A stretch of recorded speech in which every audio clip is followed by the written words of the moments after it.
Hey there all you handsome bastards and classy ladies, and welcome to my first ever lore video. I decided to do it on Horizon Zero Dawn simply because it has one of the most interesting backstories that I've ever seen in any sci-fi universe.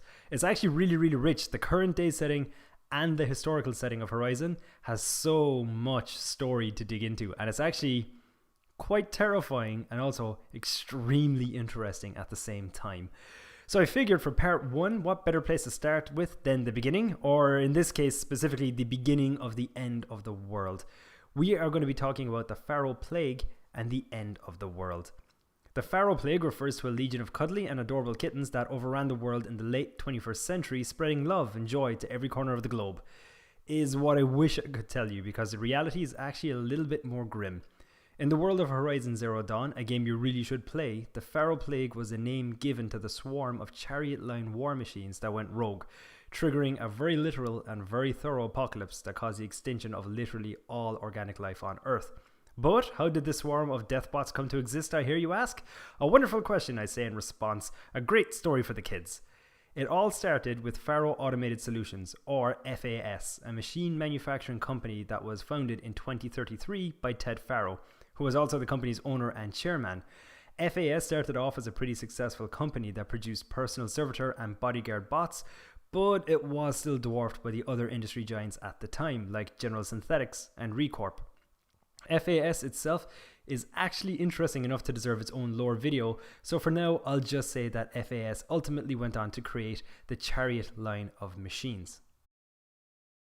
The Chariot Line of peacekeeping machines, and I use the term peacekeeping loosely as they are quite genuinely the spawn of your deepest, darkest nightmares, was developed in the late 21st century under the direct oversight of Ted Faro. The Chariot Line consisted of three main types of robot. There was the FAS ACA-3 Scarab, known in the present day as Corruptors. They were capable of fast movement, deadly attacks, and could repair themselves as well as friendly units.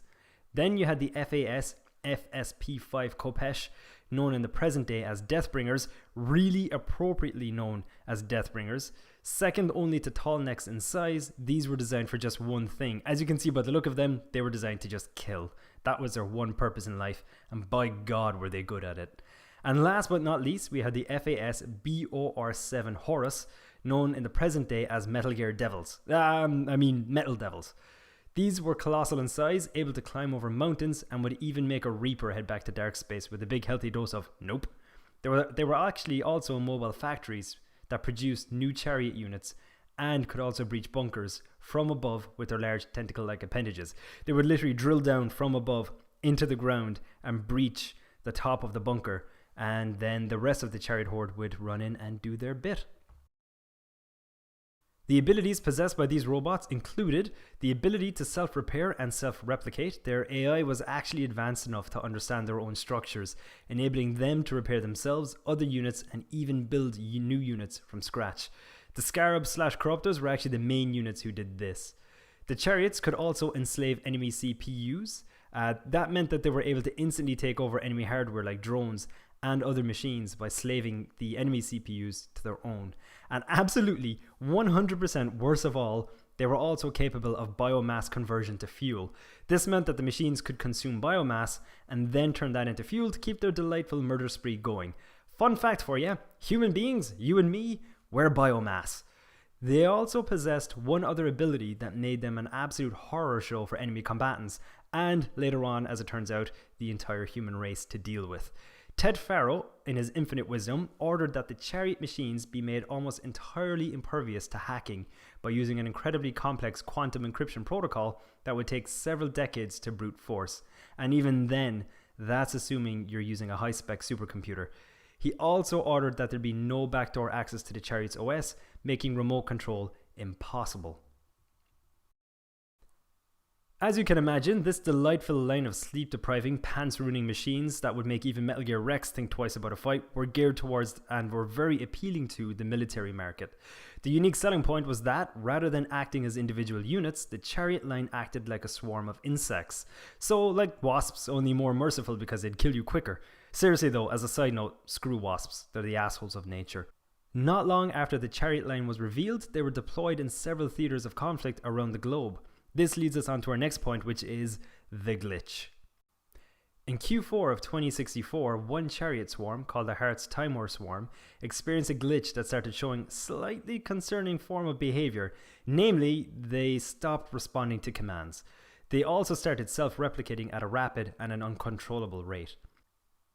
Ted Faro then instructed his team of engineers to access the swarm remotely and shut it down. At that point, some poor engineer had to angrily remind his boss that he'd specifically instructed them to not include any sort of remote access to the OS, meaning that remote shutdown was completely impossible.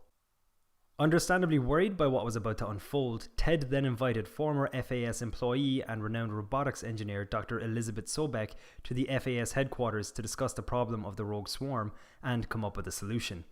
Later analysis by Elisabet, and there'll be more on her and Project Zero Dawn itself in another video if you want to see it, revealed that the swarm had become an entity unto itself, and as such, it only answered to itself. So, Skynet.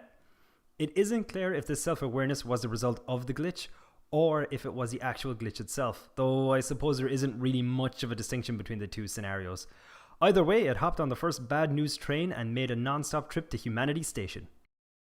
So, do you remember earlier when I said that the chariot machines could consume biomass, aka living, breathing organisms, and then convert them to fuel? Well, now that the Hartz-Timor swarm had gone rogue, operating outside of their previously set parameters that basically told them, hey, don't eat humans, and that it was self-replicating at a rapid rate, they started to consume all organic matter that they could find. You're talking plants, animals, humans, you name it. If it was organic, they ate it. Two of the most interesting accounts of this, in my opinion because of the contrast in tone, can be found in the Banda C incident and the all hands on deck data points. In the Banda C incident data point, we learned that one of the Horus/Metal Devil machines refueled along the shoreline of the Pular Wetar on a pond of endangered dolphins, which were actually possibly the last of their kind. This was captured on film by a fisherman and later went viral. In the all hands on deck, we learn of a Horus machine that started devouring the largest mango orchard on a small island called Melville Island off the coast of Australia. The people of this island actually filed a lawsuit against FAS, bringing the company's total pending suits at the time to 127. I can only assume that both of these data points happened at a time where the Hartz-Timor swarm was starting to get out of hand, but it clearly wasn't too large. The people of the world clearly had enough time to upload videos to the internet and file lawsuits. So this was brewing, but it wasn't really at critical mass just yet. That said, the speed at which the swarm replicated and devoured meant it would soon explode beyond the point of containment. In fact, it would continue to grow until it overran the planet and consumed all organic matter until there was nothing left of the biosphere. That would leave the planet sterile and unable to support life, which is bad, with no source of oxygen and toxic water and air. Dr. Sobeck predicted that, at the current rate of self-replication and biomass consumption, all life on the planet would be wiped out in approximately 15 months. The swarm was given the name Faro Plague out of contempt for Ted Faro's recklessness in creating the robots. Realizing that all life on the planet was doomed to extinction, Elisabet Sobeck came up with a plan, Project Zero Dawn, and to support the project, Operation Enduring Victory, which she devised alongside General Aaron Harris. She accepted a harsh truth: stopping the swarm was impossible, and any effort to do so would only be a waste of what little time the planet had left. Instead, Elisabet diverted her efforts to creating a false aura of hope for humanity's survival via Operation Enduring Victory, while developing an automated terraforming system that didn't require any human input or control. This was the end goal of Project Zero Dawn. The purpose of this system, the primary AI of which was called Gaia, was to eventually brute force the Faro swarm and finally deactivate them, and afterwards work on reintroducing life back to the planet. However, humanity itself would not actually live to see this happen. As part of Operation Enduring Victory, a massive investment was made into conventional and unhackable military equipment that was then distributed to civilians who were unable to actively serve in the military so that they could fight back against the machines themselves. Operation Enduring Victory consisted entirely of stall tactics, as General Harris himself knew that a military victory against the machines was impossible. However, the people of the world were lied to about this. They were told that Zero Dawn was a super weapon that would destroy the swarm in order to motivate them to fight harder for their own survival, not knowing that they were doomed to die no matter what. Communications between soldiers and their families were also monitored and edited by military command to ensure restricted information wasn't leaked to the public and to maintain the aura of hope. An example of this is the "so sorry" and the "edited and approved to" data points, which involve an email being sent by Sergeant Ames Guliev to his wife. "So sorry" is the original email, "edited and approved to" was what was actually sent to his wife. The "so sorry" data point goes like this. "I know it's been days, honey. I'm so sorry. Deployments they're getting really long and tougher every time. The swarm's getting better at predicting us. Less of us now. And we have to put in 10 times the work for everyone gone. Like a family business on hard times, only this isn't my family. It's not with you. I still try to see you, the life we had, in the eyes of the people out there. I remember when they were glad to see us, when they still had hope. It all seems to be slipping away. I don't even recognize the places we're defending. The only thing I know is I'm still fighting for is you. For Zero Dawn to turn this around, whatever the hell that is." That was the original email that Sergeant Guliev wanted to send to his wife. This is the edited and approved version that the military command did send on to her. It is, "I know it's been days, honey. I'm so sorry. Deployments are getting real long, and we have to put in the work for everyone. Like a family business, I see you in the eyes of the people out there. They were glad to see us. They still had hope. I'm still fighting for you." That said, human ingenuity did earn some wins, and the humans were able to beat back certain elements of the swarm. The 9th Mechanized Response Brigade in particular managed to destroy 3 Horus machines. The 6th MRB took down another Horus at Lithium Beach. Unfortunately, the swarm's speed at reproduction and self-repair was far too rapid, as well as its ability to learn after every encounter, and the humans were eventually overrun and wiped out. That said, enduring victory served its purpose and bought Elisabet and her team nearly 2 years of time, enough to complete Zero Dawn. At the end, after completing the Zero Dawn project, Elisabet and her team took refuge in the Gaia Prime facility, which is located just north of the current-day Karja Sundom. Ted Faro took shelter inside his own pyramid-shaped bunker called Thebes, but before he did this, he suffered a mental breakdown that was later compounded by the death of Elisabet herself. As a result of this, he went on to destroy Apollo.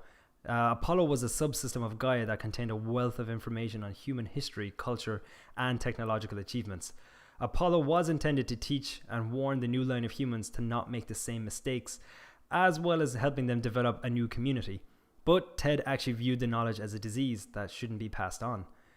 He then gathered Elisabet's team, who worked on Project Zero Dawn, in a room, explained what he did and why, and stated sometimes to protect innocents, innocents need to die. He then had the air sucked from the room, asphyxiating Elisabet's team, killing them all. His current status is technically unknown, though I would actually love if he managed to cryogenically freeze himself inside Thebes so that he can actually be thawed out and see the world that he created, either in the sequel to Horizon Zero Dawn or in some DLC as part of Horizon Zero Dawn.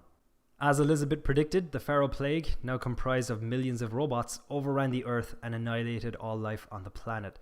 This was done by consuming all organic life, every animal, every human, as well as consuming all plant life, reducing oxygen levels to 0.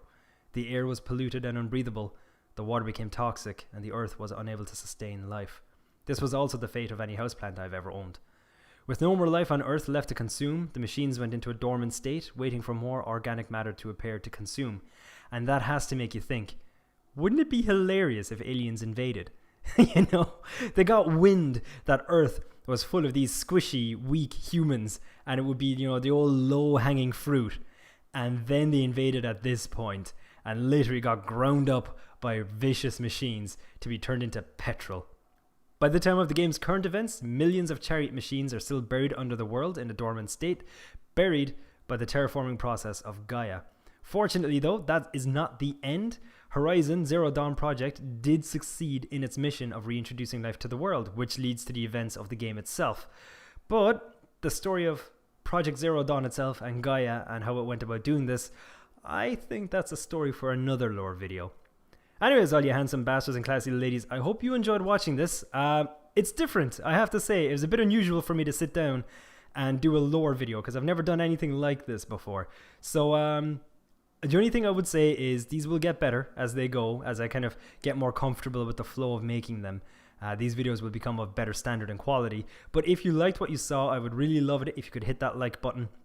And if you want to see more lore videos around Horizon Zero Dawn, just let me know and I'll be more than happy to make that happen, because as I said, Horizon Zero Dawn really does have one of my all-time favorite sci-fi backstories and lore and universes, so I'd be more than happy to share that with you. In the meantime, thank you all for watching this video. I hope you enjoyed it, and I will see you all in my next video.